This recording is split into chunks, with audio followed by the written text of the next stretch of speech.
Nusantara, selamat datang di Bataknesia Channel.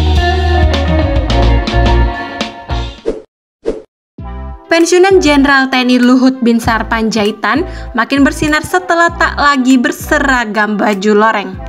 Selain bisnisnya berkembang pesat, Bapak Luhut Binsar Panjaitan juga diberikan jabatan menteri hingga menjadi orang kepercayaan Presiden Joko Widodo.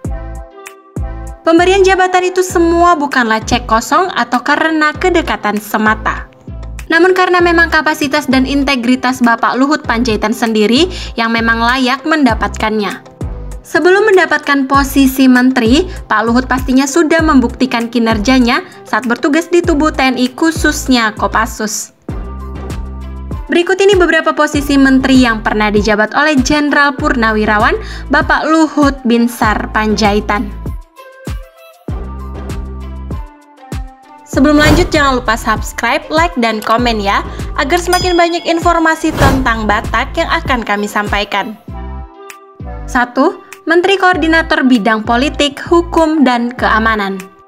Bapak Luhut Binsar Panjaitan pertama kali tercatat masuk sebagai menteri saat ditunjuk menjadi Menko Polhukam dalam Kabinet Kerja pada tahun 2015 hingga 2016. Pak Luhut yang sebelumnya menjabat sebagai Kepala Staf Kepresidenan atau KSP ini menggantikan Tejo Edy. Setelah ditinggalkan Luhut, posisi Menko Polhukam kemudian beralih ke Wiranto. 2. Menteri ESDM. Luhut Panjaitan juga sempat menjabat sebagai PLT Menteri Energi dan Sumber Daya Mineral atau ESDM, menggantikan posisi Archandra Tahar yang diberhentikan dengan hormat. Saat itu posisi Archandra dipermasalahkan karena masih memegang kewarganegaraan Amerika Serikat. Pak Luhut yang menjabat Menteri ESDM sementara kemudian digantikan oleh Bapak Ignatius Jonan. 3. Menteri Perhubungan. Pak Luhut Binsar Panjaitan juga sempat menjabat sebagai Menteri Perhubungan menggantikan posisi Budi Karya Sumadi. Menteri Perhubungan Budi Karya harus dirawat dan diisolasi di rumah sakit, membuat posisi pucuk pimpinan kementerian yang mengurusi transportasi tersebut harus diambil sementara oleh Pak Luhut. 4. Menteri Koordinator Bidang Kemaritiman dan Investasi. Posisi Menteri Koordinator Bidang Kemaritiman dan Investasi Indonesia adalah jabatan yang memang dijabat Pak Luhut secara tetap di era Presiden Joko Widodo. Dengan jabatan tersebut, Bapak Luhut Panjaitan membawahi beberapa kementerian antara lain Kementerian ESDM, Kementerian Perhubungan, Kementerian Kelautan dan Perikanan, Kementerian Lingkungan Hidup dan Kehutanan atau LHK, Kementerian Pariwisata dan Ekonomi Kreatif hingga Kementerian PUPR. 5. Menteri Koordinator Bidang Kemaritiman. Pak Luhut sebenarnya sudah berkantor cukup lama di gedung BPPT Jalan Tamrin yang menjadi kantor dari Kementerian Koordinator Bidang Kemaritiman dan Investasi Indonesia. Di periode pertama Presiden Jokowi, Pak Luhut adalah Menteri Koordinator Bidang Kemaritiman.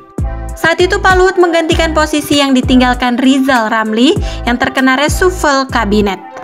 Di periode keduanya Presiden Jokowi mengubah nomenklatur kementerian ini dengan tambahan investasi. Tujuannya agar tupoksi kementerian yang dikoordinasi di bawah Luhut bisa semakin luas. 6. Menteri Kelautan dan Perikanan.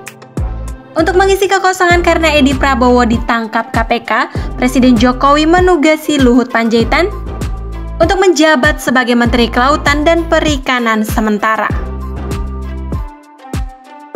Pak Luhut menjabat sebagai menteri yang mengurusi nelayan ini hingga Presiden menunjuk Menteri Sakti Wahyu Trenggono sebagai Menteri Kelautan dan Perikanan. 7. Menteri Perindustrian dan Perdagangan. Luhut Binsar Panjaitan juga pernah menjabat sebagai Menteri Perindustrian dan Perdagangan. Namun bukan di era Jokowi, melainkan di periode pemerintahan Abdurrahman Wahid atau Gus Dur. Pak Luhut saat itu baru saja pulang dari Singapura. Beliau sebelumnya merupakan Duta Besar Indonesia untuk Singapura. Setelah itu posisinya digantikan oleh Rini Sumarno di era Presiden Megawati. Saat itu kementerian yang pernah dipimpin Luhut tersebut sudah berganti nomenklatur. Pemerintah memutuskan untuk memisahkannya menjadi 2 kementerian, yakni Kementerian Perindustrian dan Kementerian Perdagangan. Sekian informasi singkat mengenai Bapak Luhut Binsar Panjaitan. Semoga informasi yang kami sampaikan bermanfaat dan menambah pengetahuan kita semuanya. Horas dan Molete.